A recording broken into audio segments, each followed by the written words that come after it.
Well, What's that? What do we got going on? I don't know. I just, a little rapid fire real estate questions, Q&A. Oh, this is going to be tough. See my question. What's the wildest thing you've ever seen at the showing? Oh, man. Putting up a TikTok account. I've kind of held back on that one a little bit, but... Doing dances or? Yeah. We're live? All right. We're doing this. Yeah. Yeah. Yeah. Well, before we dive in, I'd like to introduce you, man, because this is the first time we're doing this. Yeah. We've known each other for about, 18 years, something like that. Yeah. Let's see. 2006. Yeah. Well, let me take you back. 19. Jeff Naylor, since 2004, he's guided homebuyers through the lending process with a focus on education, trust, and long-term success. For Jeff, your mortgage isn't just a loan, it's a core wealth building tool. He and his team align every mortgage to clients' broader financial goals, offering annual check-ins on home equity and market trends, plus access to a network of financial professionals. You're also a partner, you're also affiliated with the Portland Housing Center, where we've done a lot of deals together. Yes. You are a Northwest native and a former athlete. You bring a team's first mindset and a deep commitment to service. Welcome, Jeff. Well, thank you, Javier. Yeah, of course. Well, yeah, and how about if I return the favor here? all right. So I'd like to introduce my friend Javier Alamia. He led the Alamia Group real estate for 20 years, closing over $450 million and handling more than 800 transactions across Oregon and Washington. Javier serves on the PMAR board and as trustee for the PMAR's RPAC. And since 2006, he's been a preferred broker and instructor at the Portland Housing Center. Along the way, he's earned top 1% agent and 5-star agent honors, been named one of Portland's 100 most influential agents, and ranked amongst the nation's top 100 NAREP Latino agents. He's fully bilingual in English and Spanish and holds degrees in economics and international business from UDLA in Quito, Ecuador. Welcome, Javier. Thank you, man. Thank you. Well, I thought that we would take a time machine back to 2006, maybe, because I think this is more about, you and I, how we've known each other over the years and how it all started. And I'd like to remember that it was at a little branch on 122nd and Halsey in 2006. Yeah. Yes. So what brought you to that branch? Because I remember what brought me to that branch, but how did you land there? So that's that's a good story. It's kind of, it goes back to, my originating story in this business. I don't know if you remember, but I used to work, my first job in this business was for a company called WealthBridge. Mm-hmm. And it was like a database telemarketing mortgage lender where we had, truly a boiler room. Yeah, if you remember that. Like the movie, yeah. Top level. Giovanni Ribisi? Yes, that was me. Yeah. So top level. No poker tables, though. No poker. Well, I don't know. The top level was a telemarketing department. Okay. So they had telemarketers dialing in 7 Western states. Okay. And then the bottom level was a bunch of cubicles full of originators, like myself. And so you could just hear, when you walked in there, you could hear people talking, you could hear people selling. The database telemarketers, they would call in those 7 Western states. They'd get somebody on the phone and try to pre-qualify them and see if they wanted to talk to a loan officer. Yeah. And so when somebody wanted to talk to a loan officer, they would send them down. That was like, early 2000s technology. We called it the bat phone. There was like a special ring that came when you knew you had somebody on the line that was hot and wanted to talk to you. Like with a telegram or what? No, it was like a special ring that lit up. Yeah. And so and so when you saw that ring, like okay, it's time to sell. So awesome. At that time they'd be able to send down like that prequal, whatever they talked about on the phone. So you had a little something in front of you so that you know what you were talking about, what that particular client's situation was. And so you said, how did you make the jump to Remax? Because not Remax, we are equity. Yeah. And so I was there, and I had a colleague that started working for Equity Home Mortgage, which was the in-house lender at Remax at the time, and she was in the West Hills. And we had a good relationship, and I just thought to myself, wow, what a great position, for somebody that's trying to get into this business, be inside one of the most successful real estate companies in the market. Right. and I'm living there and working with the realtors, and I'm able to talk to them at sales meetings and, just get them to like me every day, little by little, a little more. And so she got me an interview with, here's a great name that you're going to love and remember, Larry Sievers. LS. Yes. Just, I still can consider him one of the best people that I've met in this business. And one of my mentors, even though he doesn't have anything to do with mortgage, he taught me everything about the relationship between the agent and the lender in that kind of environment. So I got the interview with Larry, and Larry loved me. And then, I got the job, and next thing you know, I'm showing up 122nd. Wow. Yeah. Well, I don't know if I ever told you this story. I think I did. I landed there because I had been in real estate in 2004 in Miami, because I moved across country to start in real estate. My buddy started a company down there. I left everything, quit my job, and I drove down there. For whatever reason, that didn't work out. So when I came back to Portland, one of my good friends that I met in Ecuador, an American guy, had married the daughter of the president of RE/MAX at the time. Oh, wow. So at first I was starting to get into, I was trying to get into commercial real estate. So I told me that. So I interviewed I interviewed with all the offices downtown. Right. They offered you a salary, but you had to be a runner, right? You're basically doing, cold calls and running around with very little pay. But yeah, this guy told me that you should check out RE/MAX, and then, he pointed me in the right direction. I met Larry. I wore a suit for my interview the first time. I felt like a total, out of place. Yeah. But what actually attracted me to that branch was the fact that they were old timers. Oh, yes. So you could just feel the wisdom. Average age 55. 55, right? And we were both like mid-20s. Yes. Mid-20s. I think I was. You're a little older than me. I was 28 maybe, and 28 or 29. Maybe 26, yeah. Yeah, so late, let's say late 20s. Yeah. But yeah, that was great. So what attracted me to that office was just, and Larry was a teacher, I think, at his previous career. Yeah. So just his demeanor and how calm he was, and of course, he told me exactly what to do, and I did the exact opposite because, I'm not a cookie cutter kind of guy. Yeah. But he gave me great advice, and he pointed me in the right direction. So I love that office, man. Yeah, he told me too. It's funny you say that about a suit. Is that he told me, because RE/MAX is an older company, and here I am. I'm supposed to be the guy. I'm supposed to be the money guy, and I'm 28 years old. Right. And these clients, they're all, the realtors are all, averaging. You want to be their son. 55. You want to be their favorite son. Well, they who is going to trust me with their money? And that was the thing. He said, never wear jeans, wear a suit every day. Did you also not tell me that somebody told you to never have a beard? Yes. Look at us now. I know. Hey, those were different times, man. Right. Yep. And we live in Portland, by the way. That's true. Yeah. Portland was different. Yeah. Yeah. And then we started playing hoops. How did that happen? I remember the first time we played. Do you? No. So it was actually at Dawson Park. Do you remember that? Dawson Park is the park it's really close to Irving. It's a smaller park. I remember that. Yeah. And they got a nice Nike paved basketball court. Right. It's not big like Irving with all those courts. It's just one full court. Right. And you and I played there for the first time, but I knew you played basketball because you used to play at 24 Hour Fitness. Right. And we talked about it, and we watched basketball. Right. All the time.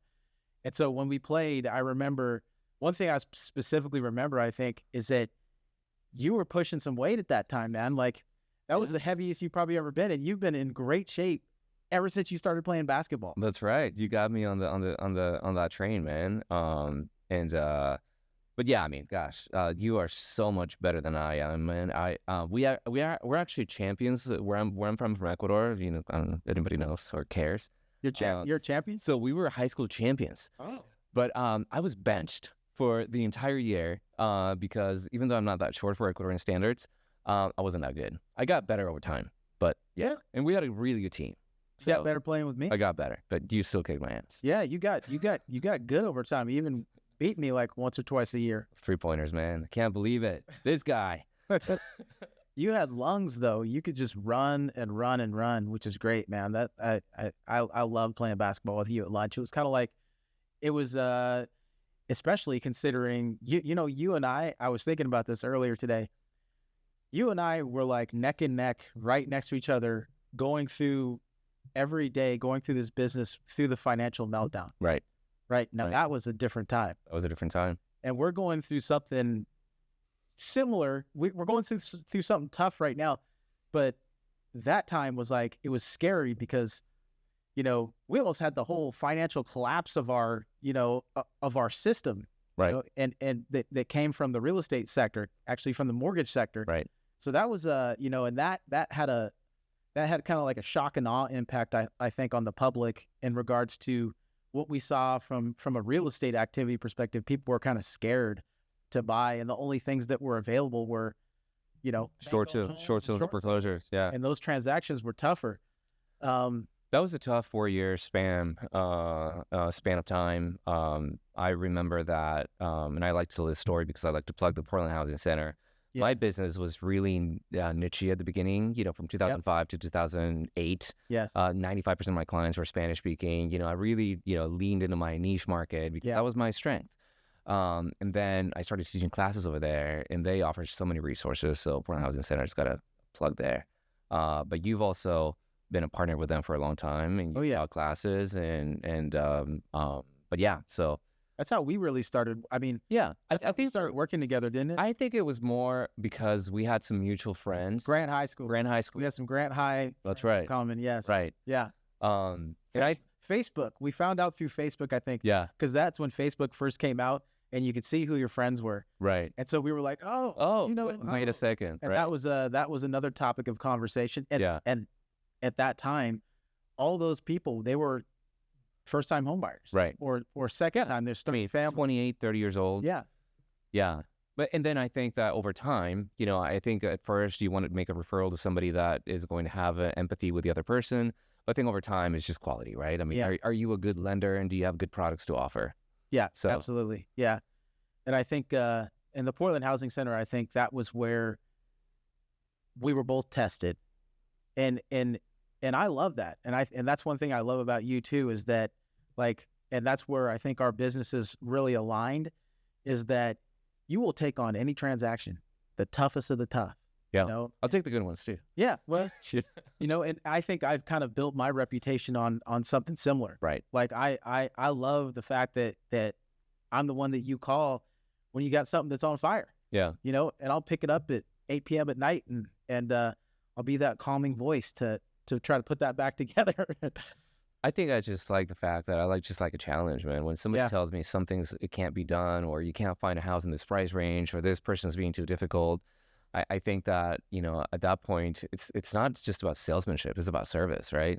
And it's about, do you love what you do, right? Yeah. And otherwise, you're not trying your best. I totally agree, man. So, and that's one thing that's cool, especially working through some of the clients that we got at the Portland Housing Center. Great people, you know. Very educated. I mean, they offer so much education out there. Yeah. Great people. They're already ready. They're educated, but sometimes they come with, I mean, they need credit repair. You know, they need creative financing. They need more hand holding than maybe your average borrower, you know, which is great. And sometimes that isn't appealing to some agents. You know, they do want those gimmies, and they want, you know, they don't want to work quite as hard on that client because maybe it's going to take up, you know, a huge amount of their time. Yeah. You know? And I never have felt that way with you, you know, and that's kind of the way that I run my business too. Like I, you know, obviously some clients, they need a little bit more hand holding than others and may take a little bit more time, but I'm taking them all. Yeah. And I'm treating them all the same way, because they all want to get into a home. They all have the same, you know, kind of end goals with their families. They all, you know, it's all about, you know, this great thing that we do with home ownership. Yeah. Yeah. Why does our partnership still work? I mean, we've worked together for a long time. I mean, yeah, I think you are one of my oldest partnerships. I only work with a handful of lenders that I trust for obvious reasons. You know, I've been around for a long time, so I have a name to keep. But you've got some really cool programs here at New American Funding. Oh yeah, yeah. Well, I think our partnership has worked just because, you know, that trust factor is so strong. Mm-hmm. You got the trust factor, which is huge. You know, I trust you with my clients. You trust me with yours. That's where the alignment is. You know that, you know, you're going to get the best service. You know that, you know, I'm going to be able to answer the phone, and I'm ready on weekends and nights to get those pre-approval letters out, or even working on that file if we have some troubleshooting to do.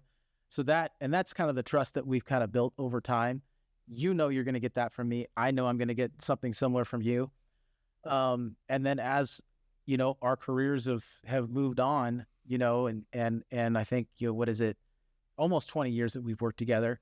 We've been at different places. We've had our licenses in different areas, and I'm at New American Funding now, and one of the reasons I'm here is because there are some cool products that we offer. One thing we have a one pre-approved family already through the NAF Cash program. Right. Yeah. So that's one of my favorites. I could talk. We have one together. Yeah, I could talk about that all day.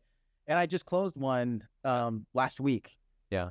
And what we do with the NAF Cash program is we pre-approve buyers, and they can come from any kind of situation. It works best, and I think we find the most value in it when that particular set of buyers has a home to sell. Yeah. Right. And no one loves a contingent buyer. A seller doesn't love it. It's a tougher transaction to get done, especially in a market that's a little tighter. And so with NAF Cash, what we can do is we can pre-approve them, and then we will actually buy them a home with our cash. You will represent us, as you know, as you've and show them show the listing side our cash and purchase the property, and then after we close, those clients will move into the home, and they'll basically be renters until you sell their home. Hopefully the next 30 or 45 days or so. Yeah. When you sell their home, they'll take the proceeds that they get from that sale, and then I will do the final loan for them to purchase it back from NAF Cash. Yeah. And it's almost like you're doing what they would have loved to have done on the front end with a contingent purchase, except you have the power of cash at hand. So you may even be able to get a huge discount, on the offering price or compete better. You beat out 15 other offers because you have that strength, So it's crazy to think you can turn a contingent buyer into a cash buyer. I mean, it's the complete opposite. Yeah. So that's one of my favorites. Yeah. Yeah, no, I went through the class the other day, and it's I think you guys are one of the only ones that are offering it, right? So that's what she said, at least. Yeah, I mean, I'm not sure what's most. I mean, it's kind of in that family which people would call bridge loans, right? But it's not a bridge loan. It's most of the loans out there where people are buying without the contingency. They're getting some kind of bridge loan financing, and sometimes they can omit the debt on that departing residence. And that's kind of the key in all this, because that helps you buy anything you want that you qualify for. But I don't know anybody else that will do that and actually do it with a cash offer. Most people bridge over so that you have a contingent offer, or excuse me, a non-contingent offer. And we take that and we say, not just non-contingent, but here's the cash. So that's pretty unique, and that's something that we do well. We've done it for a while, and I think I've only been with New American Funding since August of last year. I think I've already done 5 of them. Oh wow, yeah, that's powerful, man. Yes, yeah, and a couple of them have been for contingent buyers that got bump notices. Yeah, and where they weren't initially approved with NAF Cash, but here you go, we got 3 or 4 business days to get it done, and then we get it done, and then remove that contingency and move forward with cash. Yeah, we got the email last week from one of the representatives of NAF Cash, and it literally showed a bank statement with all the cash in the bank to be able to make the pre-approval letter, because that's what we need as real estate agents ultimately to present that offer, right? A bank statement. So that was awesome. I called the clients and I told them how many millions we had to go spend. We're not gonna go that high. Yeah. Well, you can go up to 2 million. Oh, well, I don't think for them specifically, but that's right. That's generally that's the limit. Yeah. So like you can use that program, and the max is 2 million. Can't go over that, but we can definitely do 2 million. Covers a lot in Portland. Yeah, that's awesome, man. Yeah. So how long have you right now? Initially, when I met you, it was Javier, kind of like the solo agent. How long have you had the Alomia group? Yeah, that's a good question. Not very creative with the name, because I just used my name. It's a great name. It's a great name. Yeah, it's good branding. Basically, I mean, I did things solo for 10 years. Right. Spreadsheet myself with Remax. But gosh, it gets lonely, right? It does. I mean, obviously anybody wants to grow. So I got my first assistant. I think it was 2015. Yes. So it's been about 9 years, Sure. 10 to 9 years. And then I got a buyer's agent. Then I got another buyer's agent. I've had a few iterations of my team over the years, all the way up to the summer of 2022 when the interest rates went from 3% to 7%. We went up to 8 agents. I think it was 7 agents and 1 staff. And then we're back to regrouping, and we're basically a family team. So it's myself, my wife, Yvette. Yes. It's my son Christian, who does all my media stuff and my transaction stuff, and then my sister just joined my team months ago. I can't wait to meet her, man. I've been hearing about your sister, so I look forward to meeting her. I saw that she was added onto the team, and I thought that was awesome. Yeah, it was a shock to me. Yeah, I moved here 25 years ago, and then she moved here 2 years ago. Yeah. But yeah, no. So we are a family team, and obviously, we all want to grow, but I think these times are just we want to be cautious too. The market's changed so much. Absolutely. Interest rates don't help, but I think that whoever's buying right now, they're capitalizing on locking in a good price. Yeah. And I think ultimately that's what matters, right? I mean, the interest rate's probably going to change. Probably not. I don't know if it's ever going to go down to 3% anymore.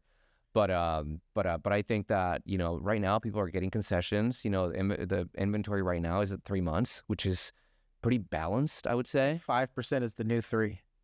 Right. That's kind of where we are. Right. We need 5. We need a 5 in front of it. Yeah. So but yeah, I mean, I just took like 5 listings over the last couple weeks, and we're getting buyer activity, we're getting seller activity. Some things are getting multiple offers. I think that we went into a couple of offers a couple weeks ago. Yeah. Something got bid up by $200,000. So that's still happening for the right property, right? So that's what, if you're a seller, you really want to, dial down your property. It's got to be perfect. It's got to be painted. It's got to be staged. And if you're a buyer, I think your leverage is time. So, if something's been on the market for a couple of weeks, you get some concessions. Yeah, I did. Did you see that reel I posted recently? I love that Annabelle comes in and asks you questions. By the way, thank you. Yeah, she's amazing. That's genius, man. Yeah, she's amazing. She loves it too. Yeah, she loves it, and she loves it. She gets her little script and starts practicing, and the last one she had some spunk. I think that you should continue that, because I think that that's how people remember you, right? Yeah. Especially social media. We can talk about social media some other time, but I think that people remember you for something. Yes. So if you can keep kind of the same format and kind of reinvent it, anyways. That's definitely what we're trying to do. And so, Redfin, I think, had an article that came out late April, and it just talked about average concessions, on every transaction in the United States. It's like, 44% on average, second highest in history. Wow. But in our market, in the Northwest markets, actually, Seattle was number 1. I think Seattle, the concessions are like on 70% of transactions. Wow. And Portland, I think we're like the Portland metro area. I think we're about 62%. Yeah. So buyers, it's time. That's not bad at all. Yeah. You're going to get, price reductions. You're going to get closing costs. We're going to get paid as buyer's agents. Yeah. Maybe. Yeah, that brings another question. Yeah, so how has the NAR settlement been for you? Like, how have you kind of made your way through all of that? At first, gosh, over the years, when the pandemic hit, I was scared out of my mind. Market's going to fall out, but I'm not going to have a job. Do I have a job? But after 20 years, I think you become more resistant, right? So change is constant. In 2008, I was scared. In 2020 pandemic, who wasn't scared? Yeah. When this came along, I tried to take a different approach. I was like, I'm going to embrace the fact that things are changing. You can't go against the grain. Now we have AI. We can't, we have to embrace all these things. To be honest, it hasn't changed much. Yeah. With the current market, commissions haven't changed, and in some cases they've gone up. Yeah. So I think with current market conditions, as buyers are getting concessions, and now you could say that a buyer's agent is a concession because it's actually written as a concession in the contract. I've had no problems. I've got a little bit of pushback, but if I push back again, I'm usually able to get, whatever fee, it's negotiated. That pushback you got was one. I think that was a transaction. Working. That's right. That's right. Yeah, right. There's always somebody. I think I told you we're not going to disclose any names, but when this first thing came out, I was like, I hope this doesn't happen when I'm representing a friend or somebody that I've known for a long time. Yeah. And this person I've known for a long time, and it lo and behold, it wasn't like a little pushback. It was like a zero pushback. Yeah. So awkward pushback. Right. Yeah. But yeah, I mean, I pushed back again and it got resolved. So, I mean, to be honest, it hasn't changed much. I think the jury is still out to how that is going to impact the industry when the market shifts a little bit, more towards towards the seller. Yeah. That'll definitely be interesting. That'll be interesting. But at the end of the day, I think if you're offering a service, there has to be compensation for the listing side and for the buying side. Totally agree. Nobody will work for free. Maybe AI will at some point, but who knows? They're trying to. Yep. So getting into that, okay. So I think that's a new hot topic, right? Yeah. That was not on the page, but right. You and I have talked. Yes, we have. Ad nauseum about this. Yes. And we both have, some thoughts. We both have. I think we both have fears. Yeah. So I mean, I think. Right. I think for you and I, like, big companies have been trying to get into real estate for so long. Mm-hmm. I mean, even when I started at Remax in 2006, we had discount brokers then. Mm-hmm. I think that's when Redfin kind of came about. Yeah, 2007, I think. That's when it started. And with me, there you can get a loan on the internet for next to nothing. It's because they're paying a bank teller to do the loan. Right. So that's why real estate agents most of the time are pretty scared of those pre-approvals, because the individual driving the car, is it? I'm really scared of those approvals. Yeah, isn't very trustworthy, know, and so that's where it goes back to. Go ahead. Yeah, and I just have to say though, sure. that sometimes when I get those pre-approval letters, and I'm sure a lot of them are great, and I've had some good experiences. But, when you're submitting the offer and you're in a competitive situation, the listing side, looks at those pre-approvals. Oh, yeah. And they're also being like, oh, this is not a local lender. What was their underwriting process?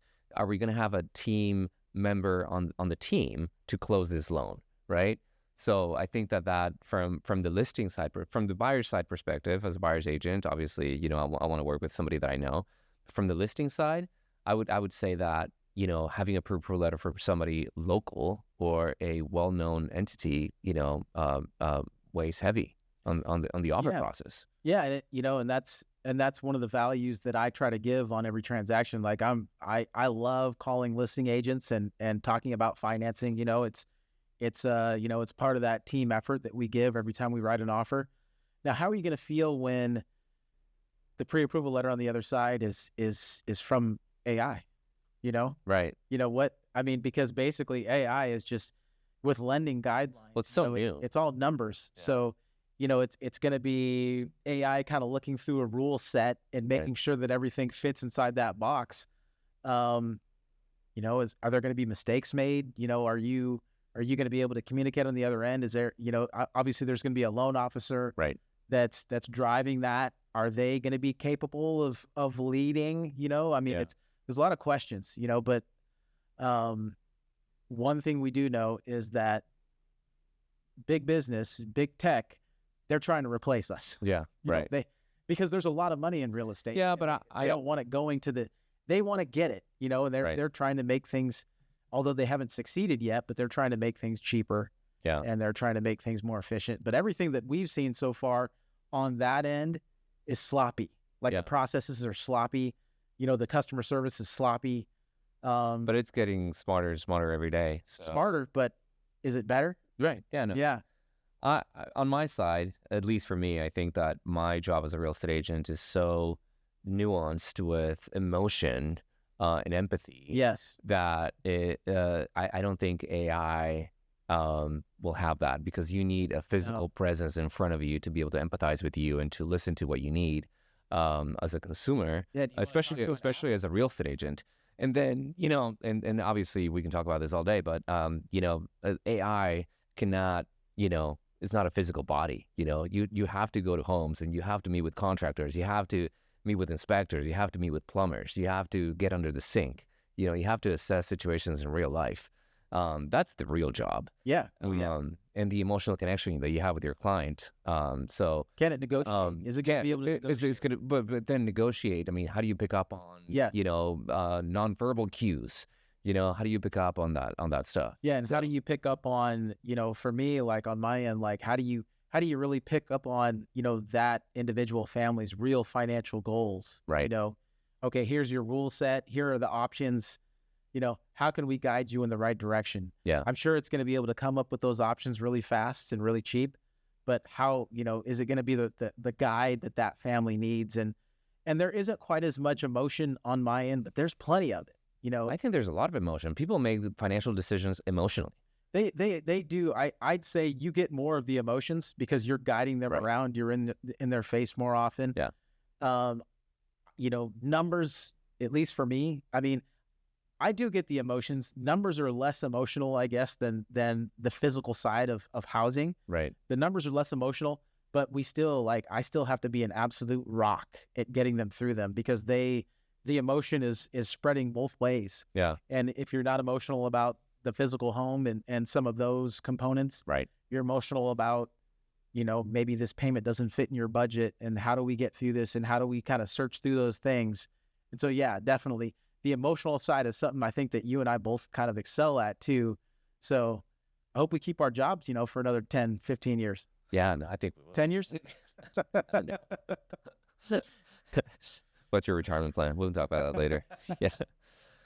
Well, I thought that just to make it a little bit more fun and have a little bit of just change the subject here, I wanted to play a game with you, Jeff. All right. Well, what's that? What do we got going? I don't know. I just a little rapid fire real estate questions Q&A. Okay. So short answers, less than 5 seconds. You can ask me the first question. Okay. This is gonna be tough. See my question. What's the wildest thing you've ever seen at a showing? Oh man, I didn't practice these.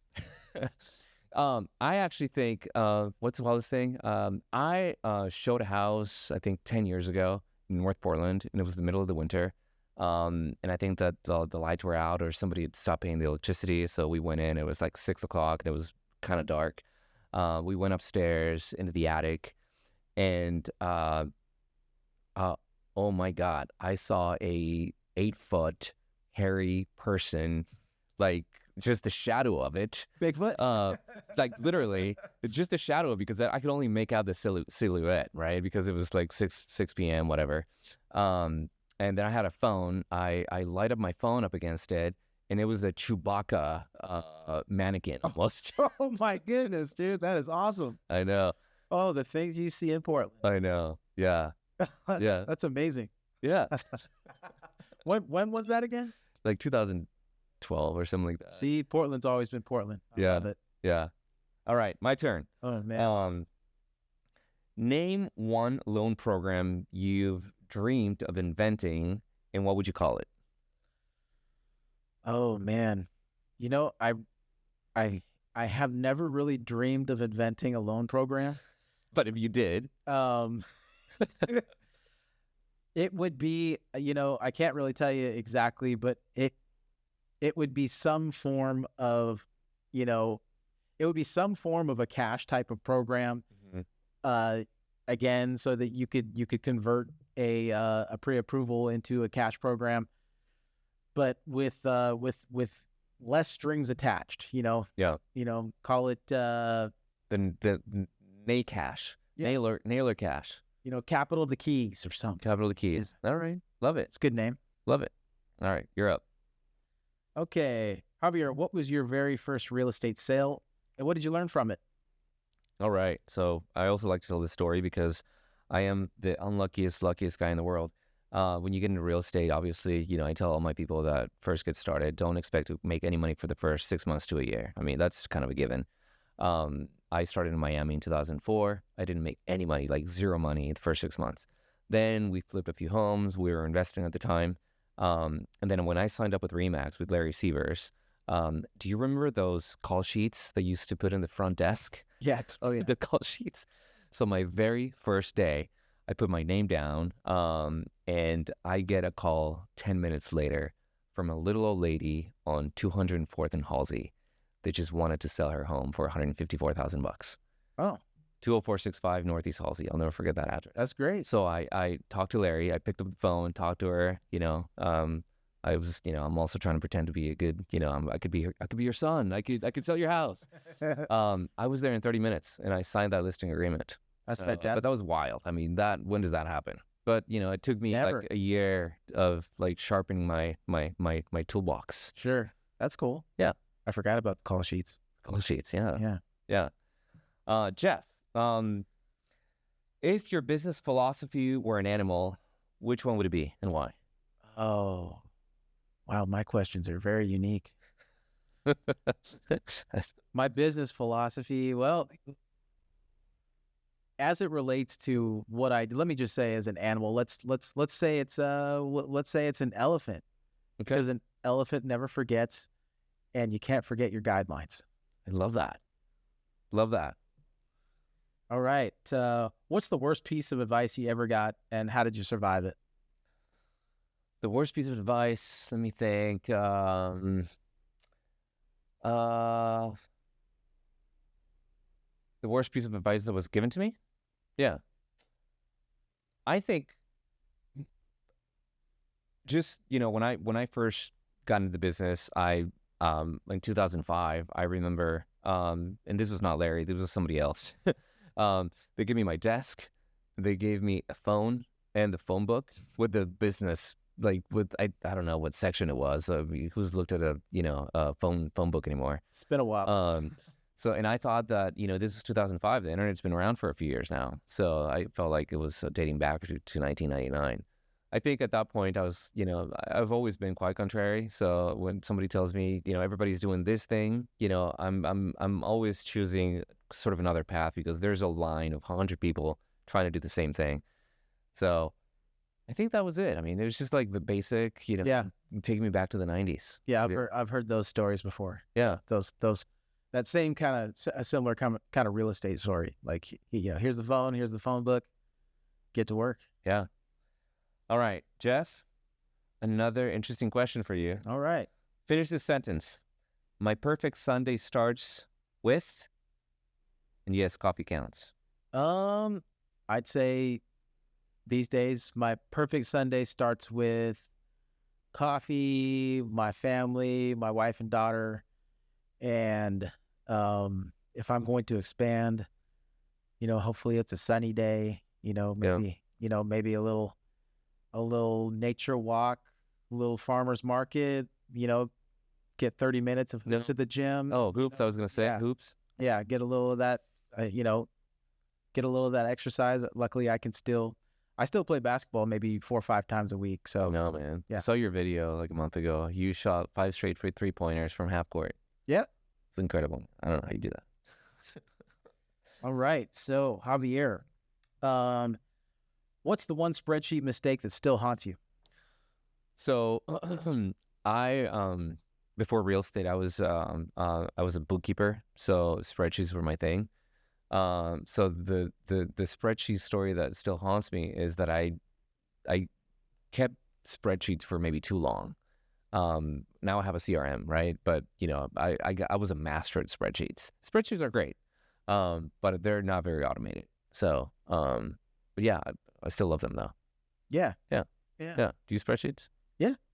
Yeah. I love spreadsheets. I mean, I'm like one of those that, even though everything is automated and everything's online, I love a good spreadsheet. You can control it more. Yeah, and I like lists, on spreadsheets. That's how I keep track of a lot of my daily tasks. Yeah. To this day, like I still mark my calls down and my tasks down through a spreadsheet, and Nice. I know there's fancy CRMs that you're supposed to use but I like my spreadsheet. We're old school. Yeah. Now we're old. Yeah. We're here.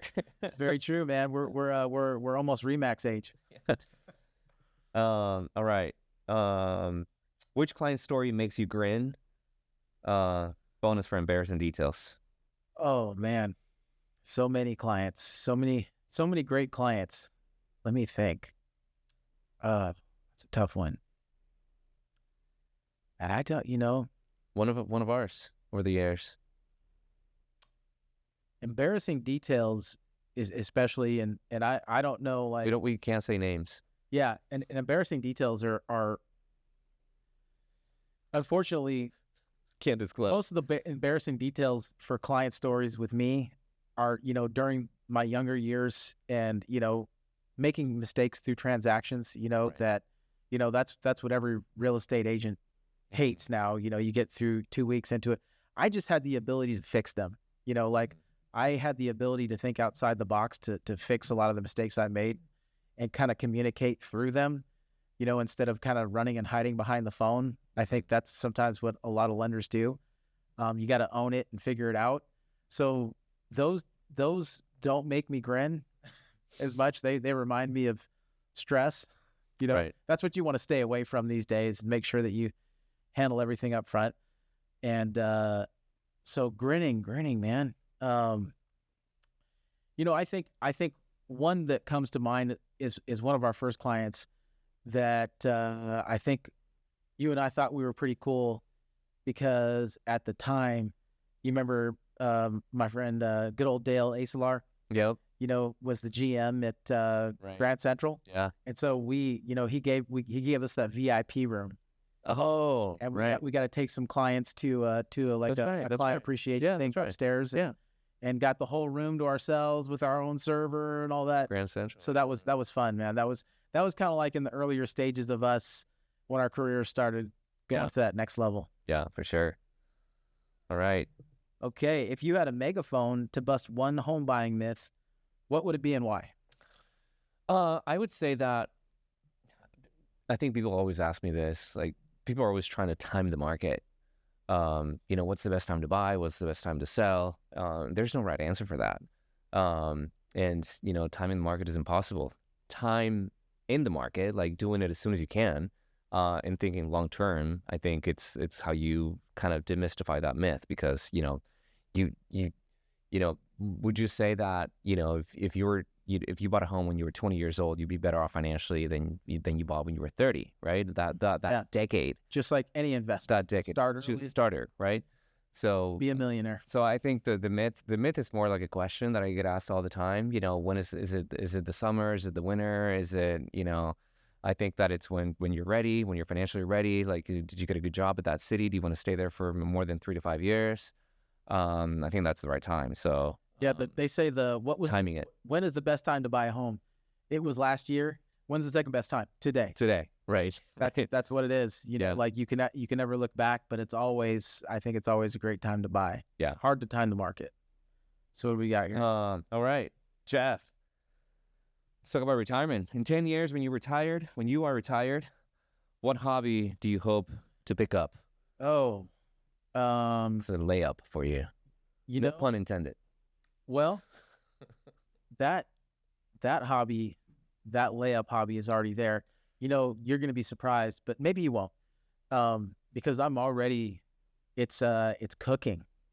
Because I'm already, like, you've seen my, when we did the remodel. Oh, yeah. That kitchen, like, I love cooking. It is outside of basketball, it's my biggest stress reliever.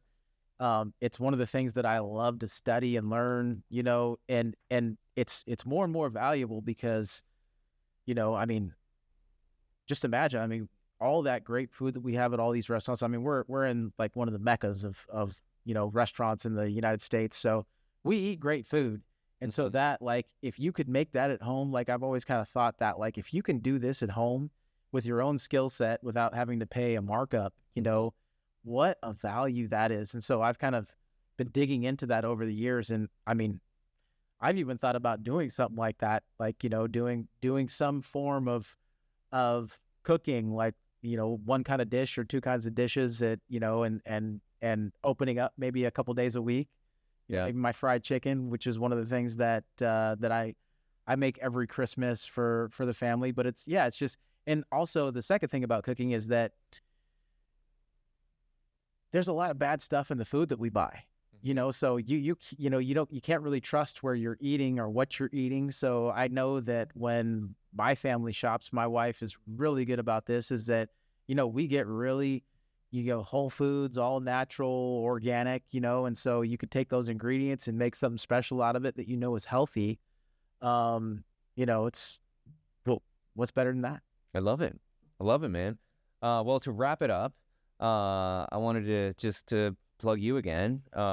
Jeff, where do we find you on social media, website, like the whole thing? How does somebody get in touch with Jeff Naylor, the best loan officer in Portland? Yeah, well, right. You can find me on all the socials. Like I'm at Naylor Home Loans. My website is naylorhomeloans.com. You can find me on Facebook, Naylor Home Loans for the same. And I'm just about to open up a TikTok account. I've kind of held back on that for a little bit, but doing dances or yeah, we'll see. We'll see. Yeah, but now that I think that it appears that business is going to be around for a while, and it seems like there's, the next wave of buyers is on there, and we gotta be reaching out to them. And this will be on our socials too, long format and short. Yeah, we'll chop it up. Yes, and you got it. So I'm just now also starting a YouTube channel. I haven't had one, but it's nice. So at Naylor Home Loans. Awesome, dude. Yeah. And let me see here, Javier. Where do we find you? Well, right here with you. Javier Lamia, at Javier Lamia on Instagram and all the socials. And then I also have a business account, Alamia Group. That's also my website. So nice, buddy. Love you, man. You too, man. This was great. Great.